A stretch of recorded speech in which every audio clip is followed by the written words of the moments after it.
the Covered podcast. I'm your host, Mya Karren, and on this show, we discuss women and how we are showing up in the world. Today's guest, I am very excited. It is in person. Y'all know I love to do in person. It just lends something to the conversation. Her name is Iyana LeShea. Iyana is a digital creator who has worked with Olaplex, Teleties, Fenty Beauty, and Supergoop. Iyana was a member of Sephora Squad 2025, and she was a model for LYS Beauty. Iyana is a content creator, a soon-to-be wife, and a business owner. Please welcome Iyana LeShea. Hi, thank you so much for having me. I'm so excited. My cheeks might be red by the end of this because I just can't stop cheesing. But thank you so much for having me. Of course, I wanted to have this conversation, and I found you by way of your video. It was titled, Silly Questions People Have Asked About Black Women When They Have Albinism. I'm a black woman with albinism. Of course I get asked if I can dye my hair. I'm a black woman with albinism. Of course I get asked what I'm mixed with, even though I've told you I'm not mixed. I'm a black woman with albinism. Of course you want to see what my mom and dad looks like. I'm a black woman with albinism. Of course you'll think the person you saw last week with albinism is related to me. I'm a black woman with albinism. Of course you're going to turn away after I caught you staring confusingly. I'm a black woman with albinism. Of course I get asked if I'm really black. I'm a black woman with albinism. Of course you're going to think I went to your school in Nebraska, even though I've never been to Nebraska. I'm a black woman with albinism. Of course I get asked what box dye I use to get this hair color. I'm a black woman with albinism. Of course I have more than one bottle of sunscreen. Which one you want? But I do have a question for you. One of the questions that someone asked you was about going to school with them in Nebraska. You got that question more than once?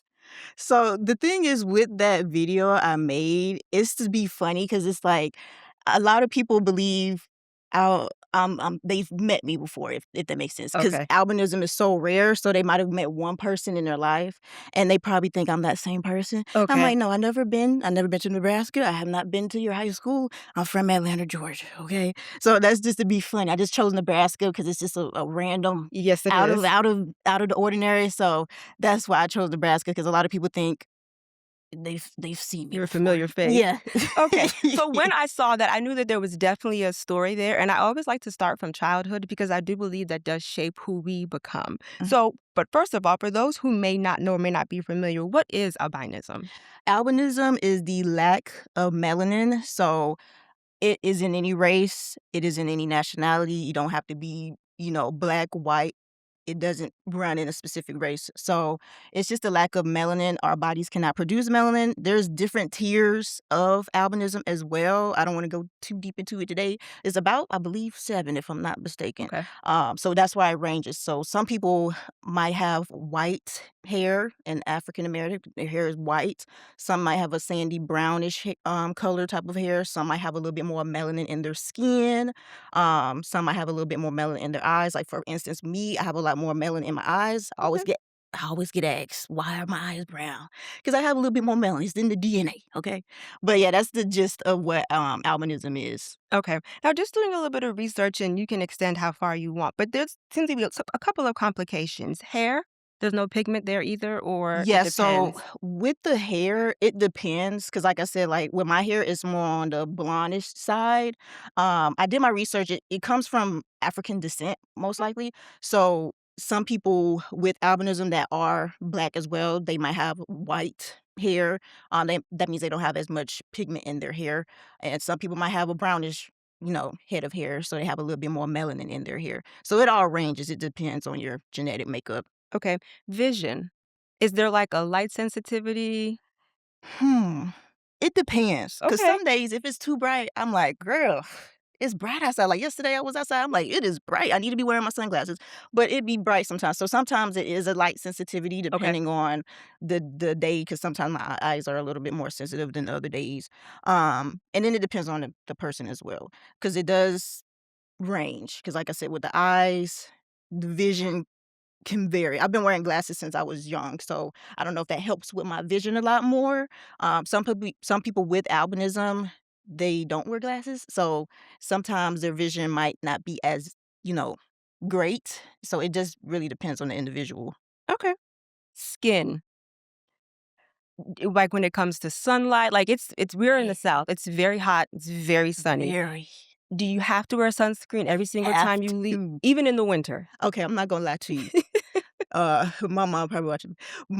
My mom, she be getting on me. She be like, every time you go outside, you need to wear sunscreen. Now, if I'm going to the grocery store right quick, I'm not gonna put on sunscreen. I'm not gonna lie to you. But if I'm going to be outside for a long period of time, like my fiance and I, we just got back from Florida, and y'all know it's hot down there. Yes.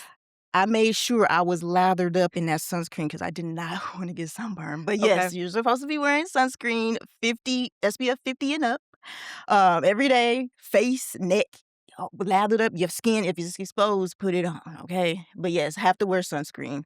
Okay. And you already said that there were different types. Is it genetic or does it run in your family? Is there anybody else? I'm the only one in my family thus far. Wow, Feeling out okay. special. But it is genetic. So it's like a 50-50 chance because I have a sibling, my brother, he doesn't have albinism. So it's a 50-50 chance. So oops. So if your parent has the gene and your other parent has the gene and they both have the albinism gene, then your child will be born with albinism. So that's me. My brother, on the other hand, he might have the albinism gene, but he does not physically have Okay. albinism. So it's like a 50-50 chance, but both of your parents have to carry the gene. Okay. Mhm. Thank you for that. So I reached out to you because, like I said, I saw that reel. It is very clear that you are very confident, but I Yes. also know that it took some time to get there. Yes. So I just want to start from the beginning and then bring it back to this moment. So for your childhood, just growing up, how were things different for you? Um My childhood, I remember being bullied when I was in elementary. Okay. That was a struggle. It's just because kids can be mean if they don't understand what's going on. They can be Yes. mean. And at the same time, I was a kid too, so I didn't know what was going on. I'm like, I don't know what going on. Wildly different. I remember this one instance when I believe I was in first grade. My friend, he was like, "Am I adopted?" In my head, as a kid, I'm like, adopted means adoption, like with aliens. You brought me down. That's what I thought as a kid. But as I got older, I was like, okay, so that's what that meant. He thought I was adopted because I looked different from my family. Okay. So I remember that as a kid. That was kind of a struggle because I'm like, this my mom, this my dad. Like, why are y'all not believing this is my family? Because I grew up with them. So it was a struggle trying to accept that and then also trying to learn what albinism is and understand that, yes, that's my mom, that's my dad. It's just genetics. Genetics is a wild thing. You never know. You never know. So it was a struggle growing up, but I would say as I matured and got into, I believe I was getting ready to leave high school. That's when I started feeling myself a lot more. Like, I don't wanna feel like I'm different all the time. I don't wanna feel like I don't love myself. I don't wanna feel like it's a struggle all the time trying to accept who I am for the rest of my life. Because I was just like, "That's if I'm be living for forever, I don't wanna be feeling like that forever." So, one day I was just like, "I don't care. I don't care what nobody think. I don't care what nobody gotta say. I'm gonna love me the way I am." So that is literally how I grew into my confidence. And it did take some time. This is not like an overnight thing. Obviously, if you have supportive family, that does help as well. I remember my grandma, she used to do my hair, and she would be like, go in that mirror and tell yourself you're beautiful. And even though I didn't believe it, I'm like, I'm going to go ahead and just say I'm beautiful. That in the long run, and me still remembering that has helped me. So yeah, growing up, it was interesting. Now, I will say in my early 30s, I'll be 30 this year. Okay. I feel very secured in myself. I know who I am. I've had the time and opportunity to research and learn and understand that I'm me. I have albinism. I'm still African American. I'm still black. That does not take anything away. Because when I have kids, they're gonna be black, grandkids. So it's in my DNA. Okay. You spoke about your grandmother being supportive, and I Hmm. heard you say that you do have a sibling, you have a mother and a father. Hmm. The instance that you talked about in the first grade, was that the first time that you knew you were different or you knew before then? That that moment when my friend asked me if I was adopted, that when it clicked in my head, I was like, "Why is he asking me that?" Because I'm just like, I'm confused because you're with your family every day, so they Yes. don't treat you any different. Yes. So when I got that question, it confused me because I'm just like, "Why are you like?" I'm confused. Yeah, that was the first time I felt like different. Like I didn't look like my family, if that makes sense. It does. Hmm. So, like you just said, when you're with your family every day, I know sometimes, and we are gonna talk about the societal norms and the beauty standards, because you did not look like everybody else, even though you were younger, did your family make it a point, just like your grandmother, to tell you that you were beautiful, or they just treated you like your sibling? Was it a conversation? Did they sit you in front of the mirror and was like, "Look, you have albinism. This is what it is." How did that go?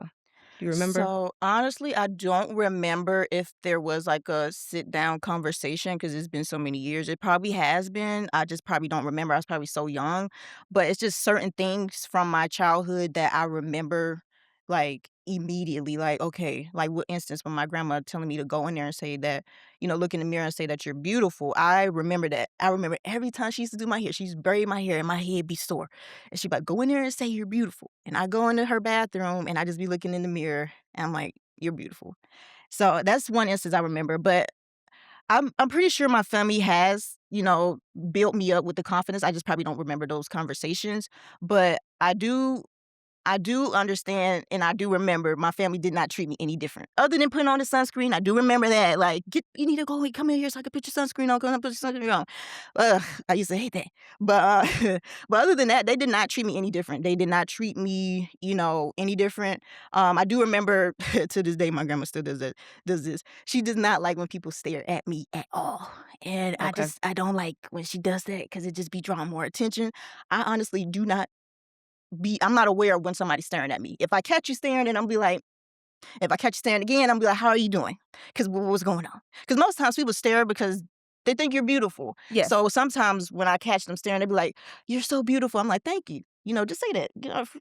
Kind of weird when you be staring a bit much, but but yeah, my grandma, she still does this to this day. She does not like when people stare at me because she's like, "Well, she's a normal person. She's a regular." Like she be going on. I'm sorry, Grandma, I'm putting you on blast, but she be going on. But I understand where she's coming from because she doesn't want people to seem like I'm weird or some type of alien. I'm just a regular person. So Absolutely. I love that. So let's move to middle school. Is there anything, because you did talk about high school and we will get to there, but middle school, do you remember anything significant happening in middle school? Or you were just still trying to figure out what was going on with yourself? middle school was a little bit more gentle than Okay. elementary. Really? Yeah, elementary was brutal because it's Okay. just like I used to get called Casper, Ghost, X, Y, and Z in elementary. I remember my mom. I don't remember this specifically, but my mom told me them kids were mean at the school I was going to in elementary. Okay. When I got to middle school, it was a little bit more gentle. I was getting bullied for just being skinny, not hitting puberty. I'm a late bloomer, so I've been get skinny my entire life. yeah. Yes, I So then you understand. can get those regular type of comments. I really don't remember too much about getting bullied for having albinism. I had friends and stuff at that time too, so I don't really remember too much of that type of bullying. But other than, the regular "you too skinny" and yeah, that. Okay. Let's move to high school, because you said between 18 and 19 is when you got to your confidence. Mhm. One thing I do, because I watched your video, you talked about, and I don't remember what the style was at that time, but you talked about either wearing clothes or just wearing what everybody else was wearing so that you could just kind of fade into the background. Why do you think that is? I feel like it's weird because it's like you can only blend in so much having albinism. Yes. Were you the only student in your school with albinism? Well, how can I say? It was up until a certain point. When I got in ninth grade, there was another boy at the school. He had albinism. He was in 12th grade. Everybody thought we were siblings. From Nebraska? They thought we were siblings somehow. and then once I got, I believe, into like 10th or 11th grade, another guy, his name's Jordan. We actually did a movie together. He went Oh, to this high okay. school and they thought we were siblings. So I'm like, "Y'all, we are not siblings. This is not my brother." Yeah, I don't know him. I know him now. Shout out to Jordan. But I didn't know him at the time. But yeah, it's just like, it's weird because it's like I was trying to fit in, but you can't really fit in if you have albinism. So, I'll be trying to be low key with my styling and, my hair and how I dressed and stuff like that. But like I said, it's only so much you can do. Your clothes, the clothes go in the washer and dryer every day. Yeah. I'm sorry if I'm hitting the mic. Okay. Fine. But yeah, the clothes go in the washer and dryer every day. So it was a interesting time in high school. And then in high school, you're trying to still discover yourself too, because it's Yes. just like once you get out of high school, you consider grown. You got to go to college or get a job. So you're still trying to figure out who you are. But I remember in high school, I'm still trying to. I was very shy. I was very timid, in high school. I didn't wanna be standing out too much, but you don't do that so much. Okay, so you talked about between 18 and 19. How do you think you got to that confident place where you just didn't care anymore? Ugh. I don't know. I don't remember this specific day or time. I just remember this specific feeling. I just remember feeling like I'm tired of feeling like I don't want to love myself. Like if it makes sense, like how people will project how they feel on how they think you should feel about yourself. So I was tired of feeling like, dang, like I guess I shouldn't love myself. I guess I shouldn't do this and that. I guess I shouldn't feel confident.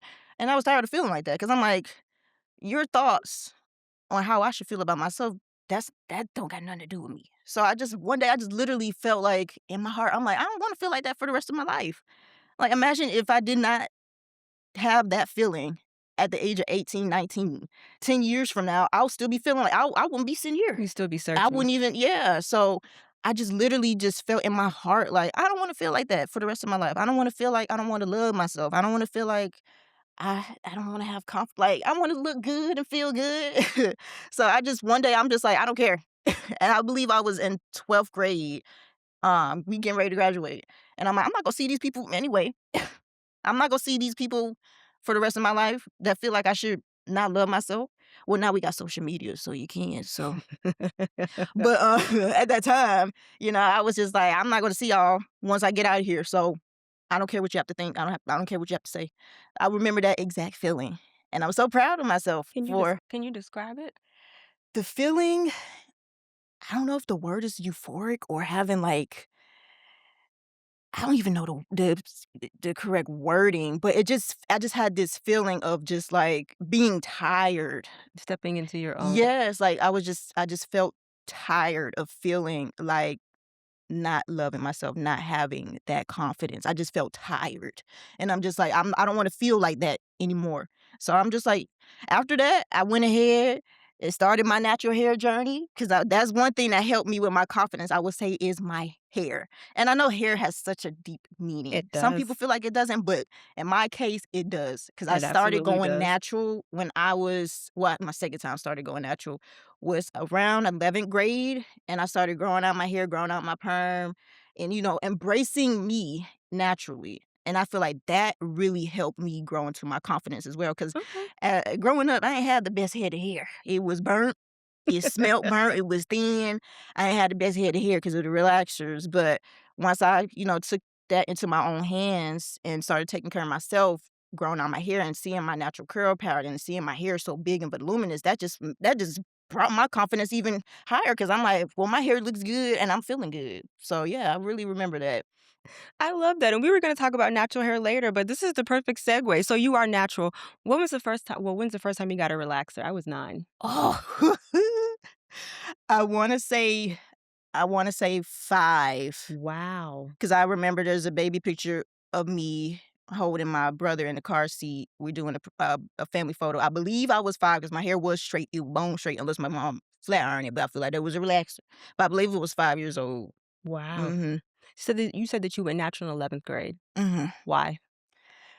Because my hair did not look good. Like, I was trying to go natural in ninth grade, but then around that time, I believe this is when the natural hair community just started booming up. 2010. Yeah. So I was in ninth grade around 2012, and I was trying to, do the transitioning, and some of my family members, they was like, "Well, you can't do the transitioning because your hair gonna break off and blah, blah, blah," and all these myths, because I feel like that's what that was, because a lot of people didn't understand natural hair at the Yes. time. So it was a lot of myths going on, and I got spooked. You Because got I see spooked. I got spooked, and it kinda had me, "Okay, well, let me go ahead and get this relaxer then, because I don't want my hair to break off and look even worse than what it was already looking like." And that last relaxer was not a good idea because my hair broke off bad because the relaxer was expired, but we're getting to that later. Uh, We can get into that now. What happened? It I was like it was a at home perm, you went to a Yes, it was salon? at home. Ah, I was at okay. a family member did it. It was broken off on that side. That side was short, very much so. Uh, so at that time, I'm just like, well, my hair already damaged. So what's worse? Well, am I gonna be bald if I transition? So I started transitioning again, and that time I stuck with it. I stuck with it that time. So I cut the relax in, little by little. I did the transition So you did not do hairstyles. a big chop. No, ma'am. I did I not actually was either. scared. I did not I feel either. like I have a big head, so I couldn't do that. But but yeah, I went ahead and transitioned. I did the 2-strand twist and with the rollers at the end, how they did back in the day. But yeah, I stuck with it that time after I went on and transitioned, cut the ends little by little until I fully became natural. So I've been natural for a minute, a very minute. So when you announced to family members or friends, what was the response when you told them that you were going natural? Um, Mine were very interesting. um, Obviously, the first time when I was trying to do it the first time, it was these myths and my hair is going to break off and stuff like that. And I believe the second time when I actually did it successfully and stuck with it, that actually inspired my own family to Oh, start going natural. So my mom started, well, she is natural now, so she started going natural, and then my grandma. So that actually inspired them as well. So I got a very great response the second the time second around time. after keeping up with it. Yes. Favorite hair products? What are you loving right now? Ooh, good question. Okay, so I've kind of been MIA from the natural hair game a little bit because a lot going on this year, planning a wedding and stuff like that. But recently, I just did a video on it. It hasn't gone up yet, but I did some Dove hair mask review. Dove, really? Yes, somebody told me to try Dove hair mask. One of my subscribers told me to try the Dove hair mask because I was trying Olaplex hair mask and it wasn't what I was expecting. So they was like, "Go and get the Dove hair mask. I think it's the bond strength and the intense strength hair mask, something like that." I tried both of them. They were pretty good. Really? And they're $10 at And Walmart. it's Dove. Yeah. I was like, "Okay, Dove." I Right. really like, so I would say currently Dove, since I use that hair mask, I love their hair mask. It's really, really good. Okay. Other products, I love Pattern Beauty. That's a staple of mine. I love all their products. Their products work really, really well on my hair. Okay. Um, Camille Rose, shout out to I like y'all. I like Camille Rose. Yes. Carol's Daughter Goddess Strength Collection, that has me in a chokehold. I Really? really didn't like their products at the beginning when they first came out, like the vanilla and stuff like that. So I was just like, maybe it wasn't for my hair. But when they came out with the Goddess Strength Collection, that is a one. I love their leave-in conditioner and their shampoo and their conditioner for that collection. It's really, really good. I like it. Okay. But that's just a couple. I don't want to keep rambling on and No, on because you're I got fine. so much. Are you a twist out or a braid out girly? Twist out. Twist out. Do you Hmm. like wash and goes? Well, I'll tell you, wash and go. We are not friends, but do you like wash and goes? I would say wash and goes would be my second favorite hairstyle. Okay. I love me a good twist out. People would probably be sick of me till the day is over. Like, I love twist out. It's so easy. It's so quick. You can never really mess it up. But wash and goes, it took me a minute to perfect wash and goes. I used to never be a fan of wash and goes until like probably three years ago. Once I started perfecting it and my hair got a little longer, I was like, it was looking good. So I would say wash and goes is my second runner up favorite hairstyle on my hair. Okay. Is there a hairstyle that you can just not get? Like, is there something that you just cannot do that you've struggled with? I have to accept the fact that I have extremely thick hair, so I can't do a lot of styles with the slick back Oh, I ponytail and don't the do slick slick back backs. puff. It will not remain slick back. I don't do I those. can't do it. And then like braid outs, I'm still trying to practice on those. Some days it turn out good and some days it don't. So braid outs, I'm still trying to practice on that. But like a lot of these slick hairstyles, I can't do that. I have too many strands on my head. Too many. So with the albinism, is there you talked about there's a lack of pigment. And I Mhm. see your hair color, it's beautiful, and your hair is Thank beautiful. you. We all know that type 4 hair is already prone to dryness. Because of your albinism, is it more dry? Is there something that you well, I can't say notice because you wouldn't notice anybody else's hair. Mhm. But is it kind of like a known thing when you have albinism and you're natural? Oops. Is there a struggle there? I honestly have gotten this question online a lot. I personally have not noticed a difference. Okay. Because my hair, the way I'm thinking, I might be incorrect because there's probably science behind it. I'm not a scientist. I'm just a girl that like to do hair.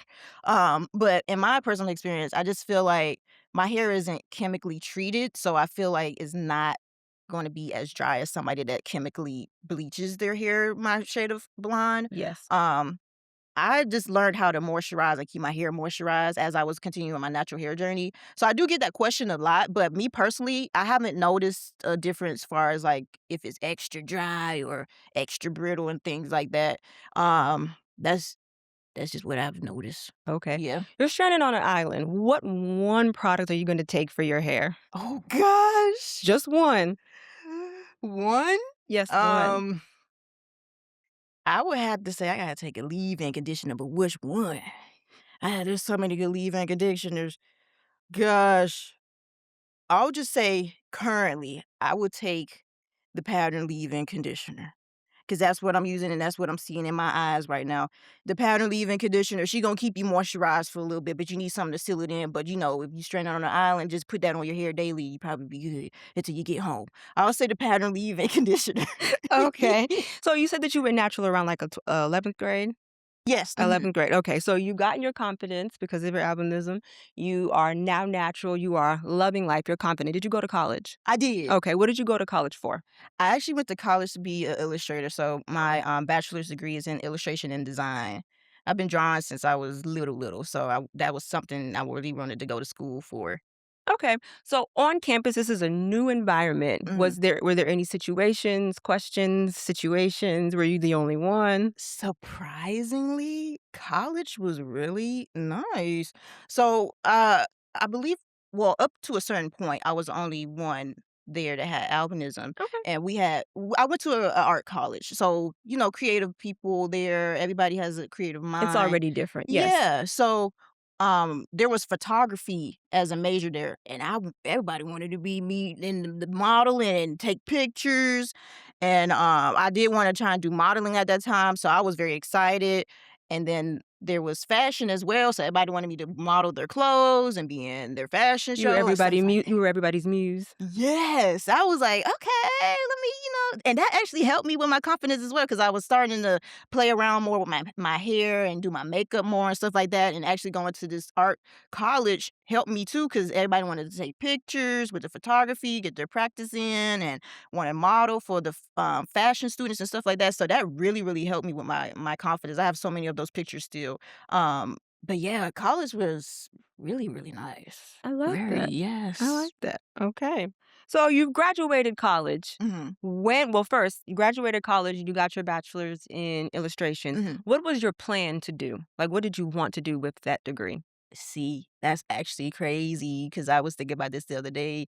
My plan was to get my degree, illustration and design, work at Carter's. Their headquarters is in Buckhead, Georgia. Carter's, the kids. Yes, Okay. I was gonna do their designs for their clothes, the pattern, little illustrations on Okay. their clothes, get into it like that.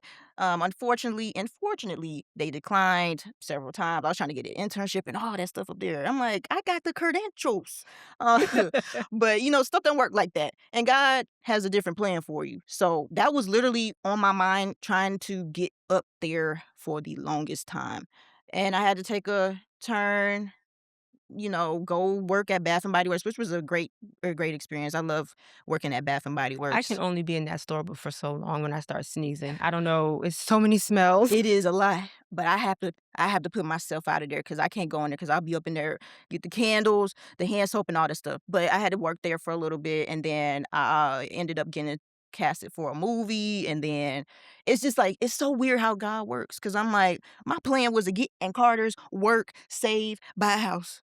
That was not how that was lining up. So it was the detour route, and then I got into doing social media full time, and I was so blessed to be able to do that full time and be able to create and, express and share and educate. So, yeah, that's the route.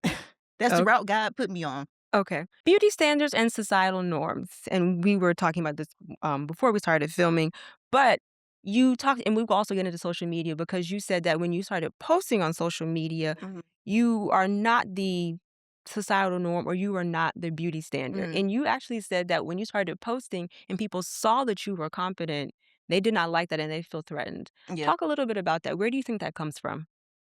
From my logic, being on social media, it's a it's a blessing and a curse at the same time because a lot of Yes. people don't like, you never know who's watching your stuff. Yes. So, every time I'm posting, I try my best to educate in the comments, and a lot of people feel like when they see me, they see something that's not correct, if that makes sense. Okay. Societal beauty, we can go deep into that, but We can go as deep as you want. for for me and from my perspective and what I've noticed, if you look different, you should not be confident. Okay.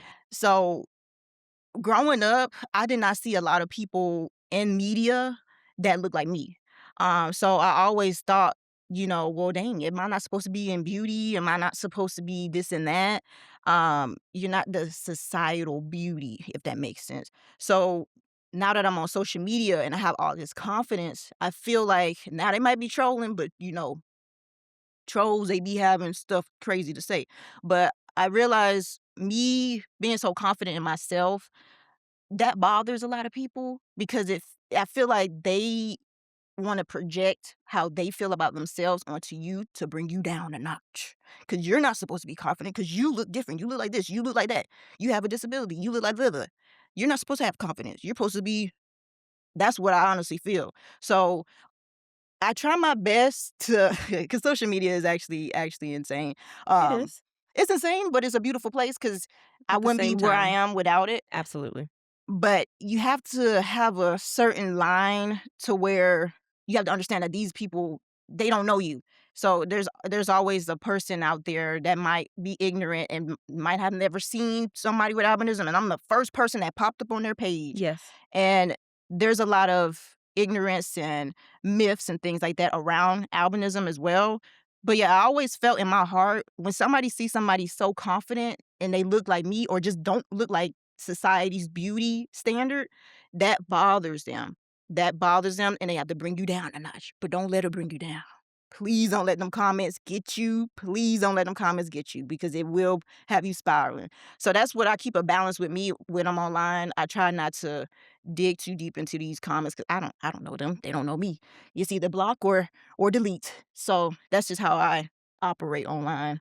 And you briefly said it, you just said it, just so that we're clear, and I'm pretty sure you can speak for most people who have albinism. I'm Mhm. pretty sure there might be some comorbidities, but just so that we're clear, there is nothing wrong with you. Like, you're Mm. not mental, like, you don't have like 40 low IQ, like, you are Nope. a regular, normal person. You just do Yes. not have pigmented skin. Yes, that's the thing You that's can do any and everything that anybody yes. else wants to do. Yes, that's the thing that's crazy to me because 'cause I'm just like, y'all do know we got regular jobs, we go to school, we eat, We we have cook, families, we do all some we of us we drive, shop. like, Some of us drive. some of us drive, like, Is people that for the in the vision impairment? Some yeah. cannot drive? Yeah, so Okay. some people with albinism, they can't drive at all because their eyesight is really, really bad. Okay. For me, thank God I'm able to drive. And then there's also equipment for those who might not have, be able to drive with just regular glasses. There's I might be saying it wrong. There's a telescope you can put on your glasses to help magnify everything when you're Okay. driving as well. So yeah, some of us drive. Yeah. Okay. So let's move into social media. When and why did you start posting? When and why I started posting? Wow. So the main reason why I even started social media is because I did not see nobody that looked like me. And I wanted That to is the perfect feel reason. that space. Because I remember when I was 16, I wanted to start YouTube at that time, but I didn't have a lot of confidence. Okay. But I remember when I was 16, I'm like, one day I want to start YouTube because I don't see nobody that looks like me. And I want to be there for somebody that might have albinism or as an outcast or looks different. Just to have a space and a place just to be there. You don't feel out of place. So that's one reason why I started doing social media. And then also again with my natural hair, that's the thing that started everything was doing natural hair videos, showing people how to take care of their type 4 hair, how I take care of my hair, how I wash it, how I keep it conditioned, how I detangle it and things like that. So that really, really motivated me to start my YouTube was my first platform, but just start my social media journey in general. Okay. So at this time, were you still, when you first started on social media, you said YouTube, and then I'm pretty sure you moved to Instagram. Were you Mhm. still working at Bath and Body Works? I started doing YouTube in 2018. I didn't graduate college until 2019, so I started working at Bath& Body Works. So, yeah, I was doing both at the same time, actually. I just got out of college, working at Bath& Body Works, still doing my YouTube on the side. It's so funny looking at my old videos because I'm just sitting in front of my little I was at my grandma's house too, living at there at the time, and I'm just sitting in front of the black dresser in this smaller corner. But but, yeah, I was doing YouTube and working at Bath& Body Works at the time. Okay. So Mhm, take me to when you first realized that content creation, because you essentially are a CEO of your own business. mhm. Take me to the first time when you've maybe received your first check or when you realized this could be a real thing, like your livelihood.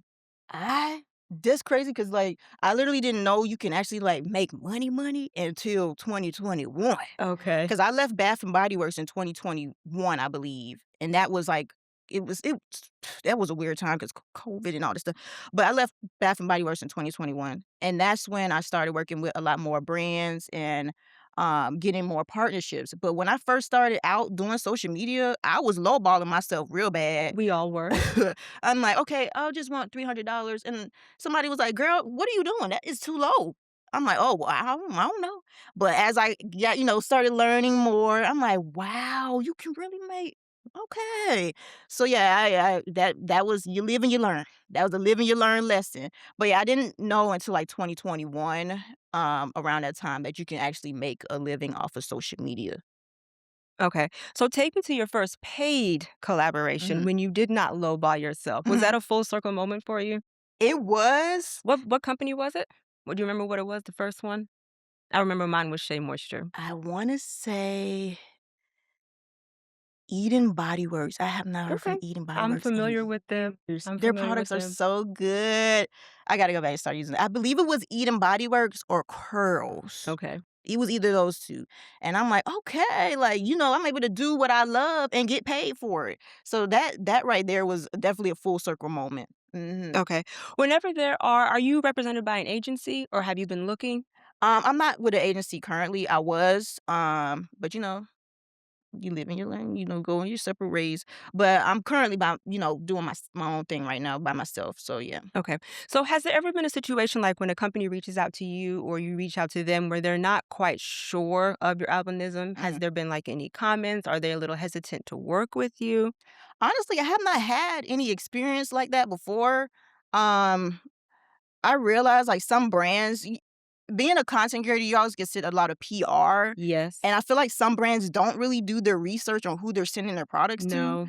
Uh, because I'm just like, that's not what my brand. That's not what I stand for. Uh, but honestly, when I'm working with brands, they treat me no different than any other you know person Okay. during the campaign. So I haven't had an experience like that yet.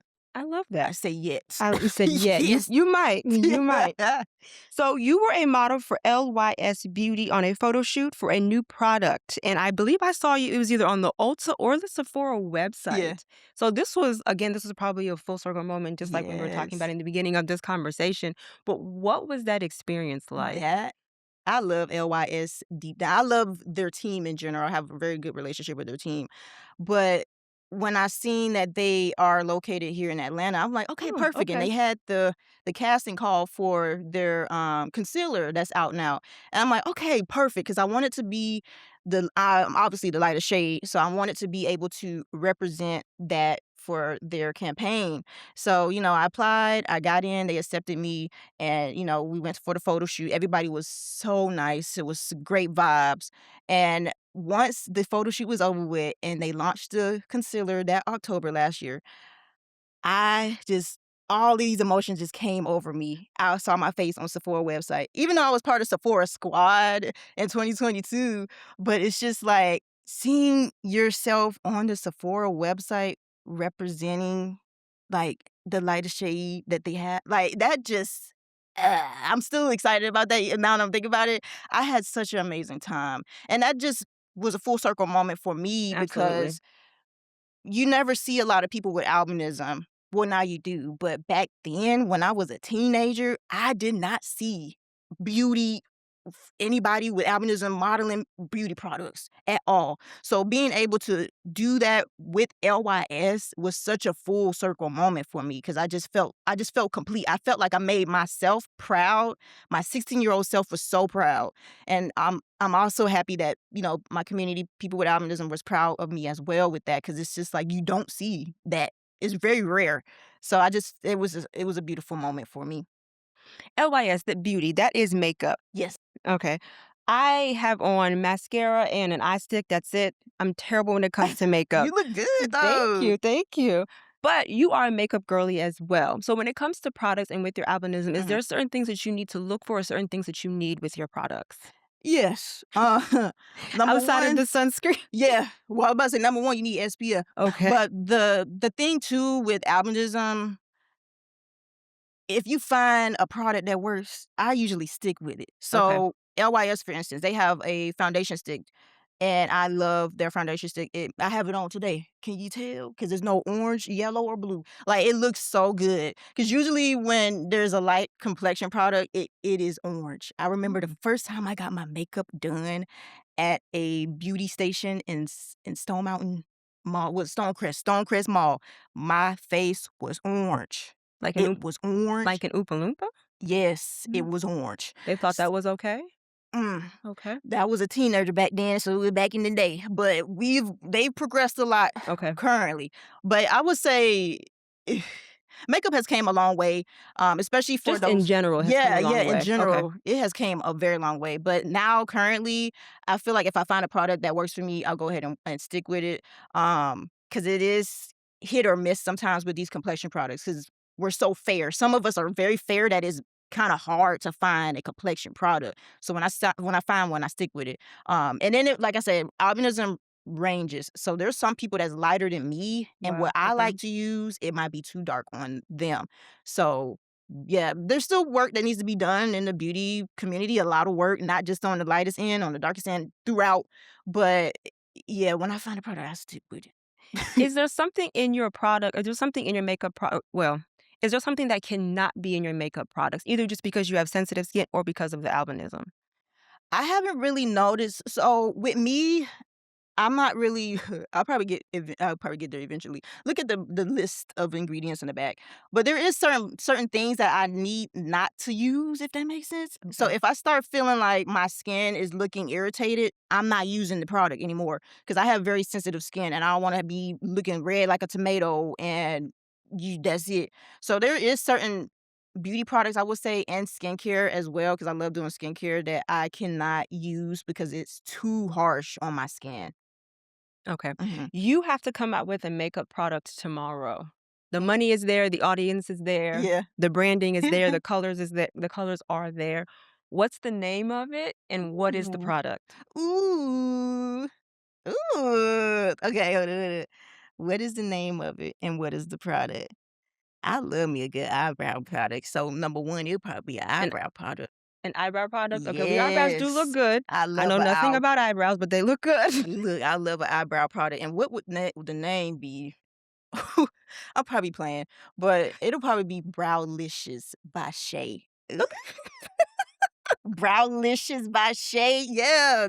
The blonde eyebrow pencil game, they've been coming a long way because it's so rare to find a good blonde eyebrow pencil. Okay. So, yeah, I'm going to be in the blonde eyebrow pencil market. Okay. Hmm. All right. You are engaged. Yeah. Congratulations. Thank you. Wedding planning? Have you found your dress? Have you said yes to the dress? Oh, yes. The dress is giving body very much. I have not shared it online, so That's when the fine. wedding comes, y'all will see the dress. It looks amazing. I don't want to describe it too much because baby in the room listening, but it's very beautiful. Wedding planning has been a journey, honestly. Um, I've had great times planning it, and I've had bad times planning it. I'm not gonna see you and lie. I understand. I was a COVID Yeah. bride. Our wedding guest went from 200 to 35. Oh It wow, was, it that's was, a drastic drop. it was interesting. Yes. So, was there a part of you that felt as though you did not deserve to be loved or that you would never Mm. find love? Ooh, that's a good question. Because I was literally thinking about that a couple months ago because I got asked something similar. Um, growing up, I had no boyfriends. Not one.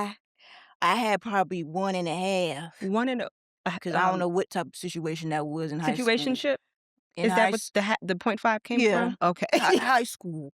But yeah, like growing up, I had no boyfriends. I was not dating, because I always felt like, well, nobody would be interested in me because I look ugly. Okay. So I that was never really a focus in my head. So I was very heavily focused on school, education, getting all A's, getting your test done, this and that, focus on after school activities. So that was me growing up. So once I got into college and I started building my confidence, I feeling a lot more. I'm like, me feel like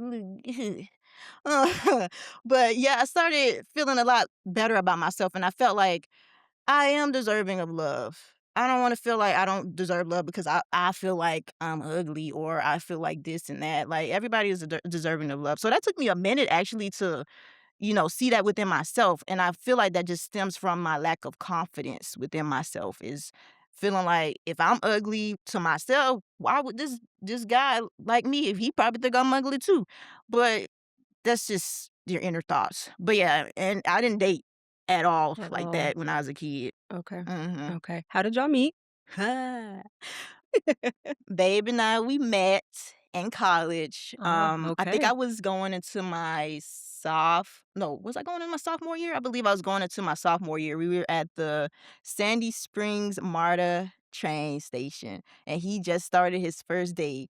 And with me, I'm like, when I first meet somebody, I'm very observant. So I'm not gonna put like show my whole personality with someone until I get to know you because I got to feel you out, The feel the vibes vibes. and stuff The like that. And then vibes. we're at the MARTA train station. So if you're from Atlanta, yeah, MARTA, yeah. So There's something wrong with the train station? MARTA has characters. Okay. They have Like characters. Walmart. Yep, Okay. yep. Understood. So when we first met, he came up to me and he introduced himself, and I was kind of still offish a little bit because I don't really know this person right here. So we met. He introduced himself. We got on a train. That was it. And months went by. At my school, we were on a quarter system, so every 3 months, the schedule would change for our Okay. classes. Like semesters? Yes. Okay. So, I think 3 months went by, and I kept seeing him walking in the hallway during our breaks because I used to go to the bathroom on the break, and I seen him. I'm like, "Is that guy?" So the 3rd day I saw him, I stopped him, and I was like, "Hey, I haven't seen you in a while," and that just kicked off everything. I got the digits, and, we started hanging out more and, getting to know each other, and yeah, that just kicked off everything, and fast forward, we're engaged, we're planning a wedding, getting married in a few months, and I'm just so excited. I'm so excited. Was the engagement a surprise? Oh, yes. So I actually haven't publicly well, I did say this on my vlog. So my engagement was so special to me. Hopefully, I don't cry. Oh But gosh, my please don't. engagement my engagement was so special to me. So my granddad, my grandpa Dorotry, he passed away in 2022, Okay. and he already knew, my fiance Brian. He already knew him for about 6 years, and he loved Brian. He loved our relationship. He was very supportive of our relationship. So when he passed away, that hit me so hard.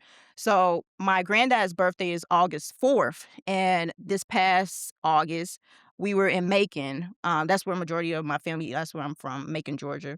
And, we went to the gravesite for his birthday, and I love my granddad, so I was singing happy birthday to him there. And, we was getting ready to head back to the car, and babe, he was over here fixing my granddad's flag because he was in the military. So I'm like he was saying something about the flag is ripped. I'm like, "Not my granddad flag ripped." So I went over there trying to fix the flag, fumbling with the flag, and, all I heard was "babe," and I didn't turn around the first time. And then I felt a tugging sensation, and then he said, "Babe," again, and I turned around, and he was proposing, and literally, I did not see anything. All I seen was tears in my eyes. I was crying, holding an umbrella. It was such a meaningful engagement because um, my fiance knows how much my granddad meant to me. So even though my granddad wasn't there physically, he was there spiritually. Absolutely. So that just was so special to me. I know people probably be just like, that's kind of odd that it's at a gravesite, but if you understand at a spiritual level, that was so special to me. And that's going to be something I will forever remember. And I will it'll be a forever story remember that you that. can tell the children and the Yes, the grandkids. grandkids. Yes. Is there, because we talked about the confidence and you had never dated, Mhm. do you think that if you would have entered into a relationship without confidence, that you would have either entered into, well, a relationship that was not healthy for you Mm. because you just wanted to be with someone and you wanted someone to choose you? Ooh. Listen, woulda, coulda, woulda. Uh, I feel like if I woulda got into like I said, when I was in high school, I had, like, boyfriend-ish. Like, it The wasn't really the it was half, just the point a high five. school boyfriend. Yeah. It wasn't like we went on dates and stuff outside of school, and we didn't have each other's phone number either, so I don't know what was going on.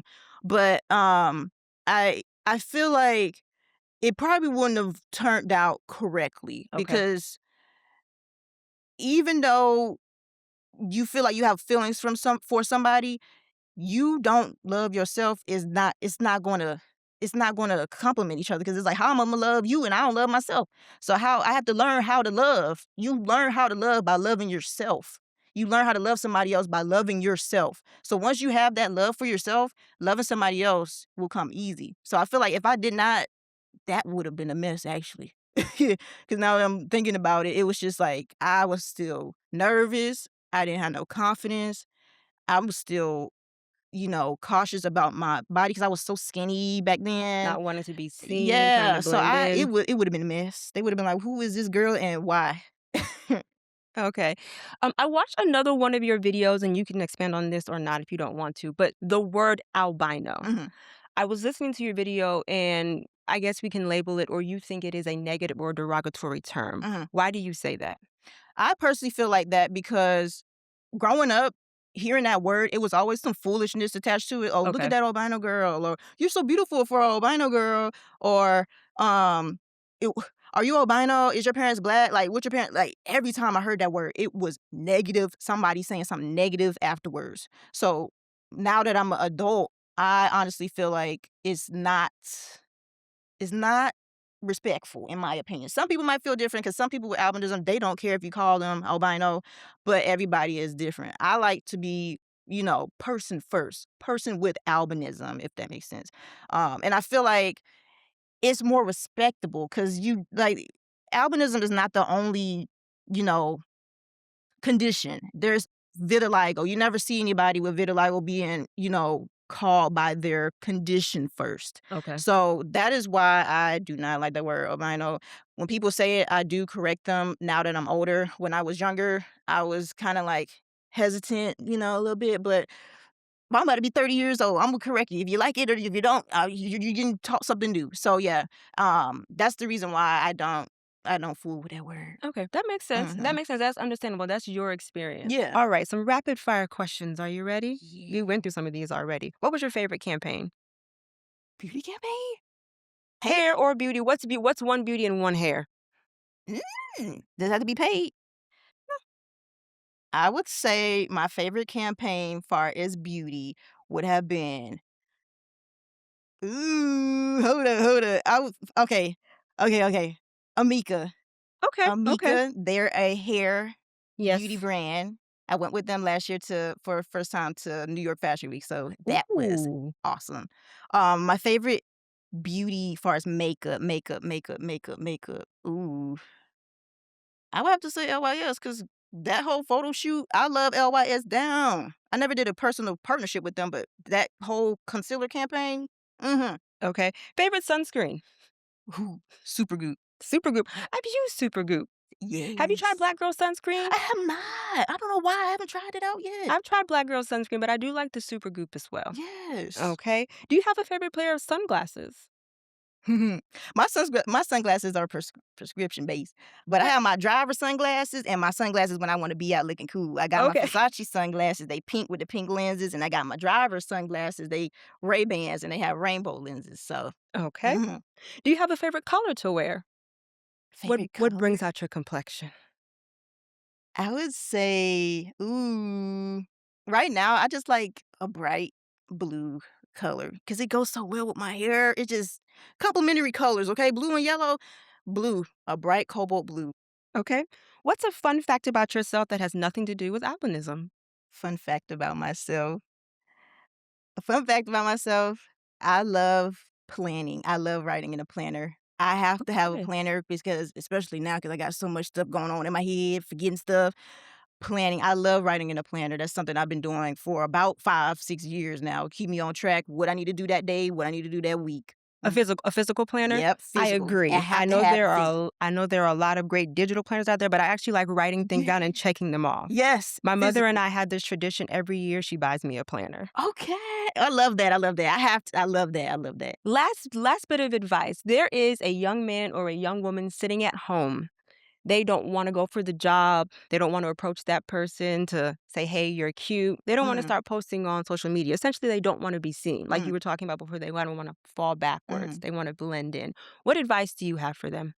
My advice would be to stop worrying about what other people think of you, stop worrying about other people's judgment on you because their judgment is none of your business. That is something I remember seeing the TikTok about, and I'm just like, that makes sense. There, somebody else's thought about you does not matter. It's not none of your business. What's your business is what you think of yourself. Build up that love, build up that self-confidence, and you will go far. Because I feel like self-confidence and self-love will take you so far in life that nobody will be able to tell you nothing. If you get declined for something, okay, I'm confident in myself. I'm fine. Something else is gonna come along. So definitely, definitely stop worrying about what other people think of you. Start loving yourself and start building that confidence within yourself. Love that. All right. So, like I said, we are coming to the end of our conversation. It has been wonderful getting to know you. So, currently, right now, let people know if you have anything coming up for you or for your company and where people can follow and support you. All right, y'all can follow me on YouTube, Instagram, and TikTok, and Facebook. Iyana LeShea. What's coming up right now? Honestly, what's really been on my mind heavy is getting this wedding together. We are literally about 90 days away, so Okay. it's coming up quickly. Okay, there's a lot of little stuff we still got to get done, so that's really what's been on my mind. But obviously, far as work, I'm still planning on, doing my YouTube thing, getting more consistent back up there because I know I've been slacking a little bit this year, but y'all be with me, okay? But yes, just posting, being on YouTube, continuing my education content, far as educating people with albinism and what it is and X, Y, and Z. And I think that's about it. That's about it. Yeah. So, like I said before, Ayana, thank you so much for having this conversation with me. If there is nothing else, I'm going to say goodbye to the community. Bye.